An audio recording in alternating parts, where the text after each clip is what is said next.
আশা করছি সবাই ভালো এবং সুস্থ আছো। আজকে তোমাদের ক্লাস 12 থার্ড সেমিস্টার হিস্ট্রির চ্যাপ্টার 2 অর্থাৎ ভক্তিবাদী এবং সুফিবাদী আন্দোলন থেকে কিছু খুবই ইম্পর্টেন্ট কোয়েশ্চেন। আশা করছি এর বাইরে কিন্তু কোয়েশ্চেন আসবে না। তার আগে এই ছকটি দেখে নাও, এই ছকটি থেকে কিন্তু প্রচুর কোয়েশ্চেন হবে, যেগুলো লাল কালিতে লেখা আছে এগুলো কিন্তু এক একটা কোয়েশ্চেন। পুরো ছকটাই কিন্তু মুখস্থের মতো করে নিতে হবে। ফার্স্ট, ভক্তিবাদী নেতা রামানুজ। রামানুজের শিষ্য ছিল রামানন্দ। রামানন্দের শিষ্য আবার কবির। কবিরের পরে আসছে গুরু নানক, শ্রী চৈতন্য, যিনি বাংলা নবদ্বীপে ভক্তিবাদীর প্রসার ঘটান, মীরাবাই, বল্লভাচার্য বা বল্লভাচার্য, তুলসীদাস। তো রামানুজ দক্ষিণ ভারতের ভক্তিবাদের প্রতিষ্ঠাতা ছিলেন রামানুজ। ইনি ছিলেন বিশিষ্ট অদ্বৈতবাদ। আর এনার যে গ্রন্থ বেদান্তসার বা বেদান্ত সংগ্রহ নামে পরিচিত এনার গ্রন্থগুলো। আর ইনি রাধাকৃষ্ণের উপাসক ছিলেন এবং রামানুজের শিষ্য ছিল রামানন্দ। এবার রামানুজ দক্ষিণ ভারতের ভক্তিবাদের প্রতিষ্ঠাতা, আর রামানন্দ উত্তর ভারতে ভক্তিবাদ প্রসারিত করেছিল। রামানন্দ আবার রাম সীতার উপাসক ছিলেন। এনার শিষ্য হলেন কবির। কবির কিন্তু বেনারস থেকে, আর এনার অনুগামীরা কবিরপন্থী নামে পরিচিত, আর কবিরের বাণীগুলোকে দোহা বলা হয়। গুরু নানক শিখ ধর্মের প্রতিষ্ঠাতা, ভিভিআই। শিখ ধর্মের প্রতিষ্ঠাতা হলেন গুরু নানক। এনার ধর্মগ্রন্থ কিন্তু গ্রন্থ সাহেব নামে পরিচিত। এবার শ্রী চৈতন্য নদিয়ার নবদ্বীপে যিনি জন্মগ্রহণ করেছিলেন, এনার আসল নাম বিশ্বম্ভর মিত্র, যিনি কিন্তু নিমাই নামেও পরিচিত, তাছাড়া গৌরাঙ্গও বলা হয়ে থাকে। শিষ্য জীবন হরিদাস সনাতন রবি গোস্বামী। আর এনার পিতা ছিলেন জগন্নাথ মিশ্র।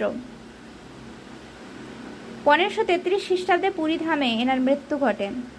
আর ইনি কেশব ভারতীর কাছে কিন্তু শিক্ষালাভ করেছিল, বা ঠিক আছে, 24 বছর বয়সে তিনি কিন্তু দীক্ষা নিয়েছিলেন। কার কাছ থেকে? কেশব ভারতীর কাছ থেকে নিয়েছিলেন এবং সন্ন্যাস ধর্ম গ্রহণ করেছিলেন।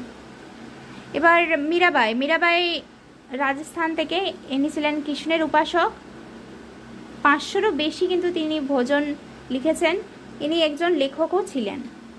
এবার বল্লভাচার্য কিন্তু শুদ্ধ অদ্বৈতবাদ পুষ্টিমার্গ সম্প্রদায়ের প্রতিষ্ঠাতা ছিলেন বল্লভাচার্য, ভিভিআই পুষ্টিমার্গ। তুলসীদাস রামচরিত মানস। এবার কোয়েশ্চেনে ফিরে যায়। ফার্স্ট, বাংলার আকবর নামে পরিচিত হুসেন শাহ। কাশ্মীরের আকবর নামে পরিচিত জৈনুল আবেদিন। জগৎগুরু নামে পরিচিত ছিলেন আদিল শাহ। কবে কোথায় প্রথম ভক্তিবাদী আন্দোলনের প্রসার ঘটেছিল? 7ম শতকে দক্ষিণ ভারতে, বিশেষত তামিলনাড়ুতে। কোন দুই সম্প্রদায়ের মধ্যে ভক্তিবাদী আন্দোলনের প্রসার লাভ ঘটে? শৈব নাইনার ও বৈষ্ণব আলোয়ার। খ্রিস্ট ধর্ম থেকে একেশ্বরবাদ ও ভক্তি ভাবধারা এসেছিল বলে কে বলেছেন? ঐতিহাসিক ম্যাক্স ওয়েবার এবং গিয়ারসন।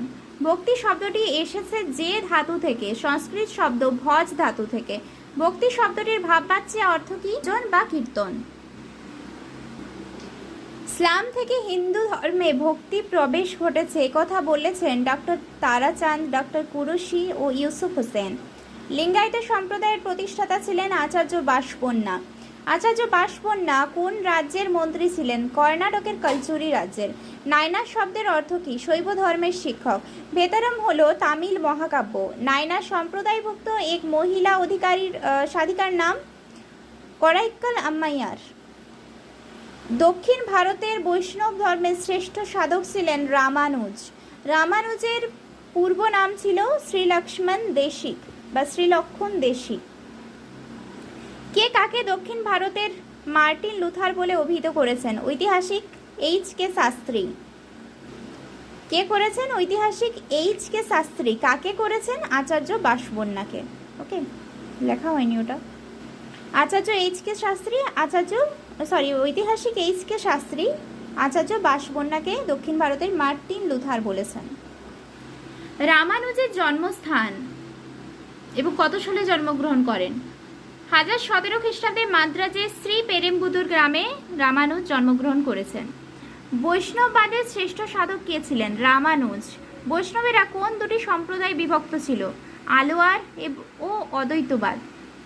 রামানুজের শিষ্য ছিলেন রামানন্দ। রামানন্দের একজন বিখ্যাত শিষ্যের নাম কবির। কোন কোন নারী রামানন্দের শিষ্যত্ব গ্রহণ করেছিলেন? অনন্তা, ধনা, পদ্মাবতী এবং নরহরি। নরহরি কোনো ছেলের নাম নয়, একটা মেয়ের নাম। রামানন্দের প্রধান ও সর্বশ্রেষ্ঠ শিষ্য কে ছিলেন? কবির। কবিরের অনুগামীদের বলা হতো কবিরপন্থী। কবিরের যে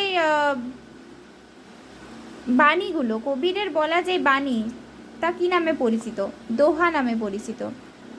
কোশ্চেনটা অন্যভাবেও আসতে পারে, দেখে নাও। ভক্তিবাদের মূল বিষয় কি ছিল? একেশ্বরবাদ। ভক্তিবাদের মূল কথা কি ছিল? আত্মার সাথে পরমাত্মার মিলন। যদি মূল কথা বলে তাহলে আত্মার সাথে পরমাত্মার মিলন, আর মূল বিষয় বললে একেশ্বরবাদ, অর্থাৎ এক ঈশ্বরে বিশ্বাসী।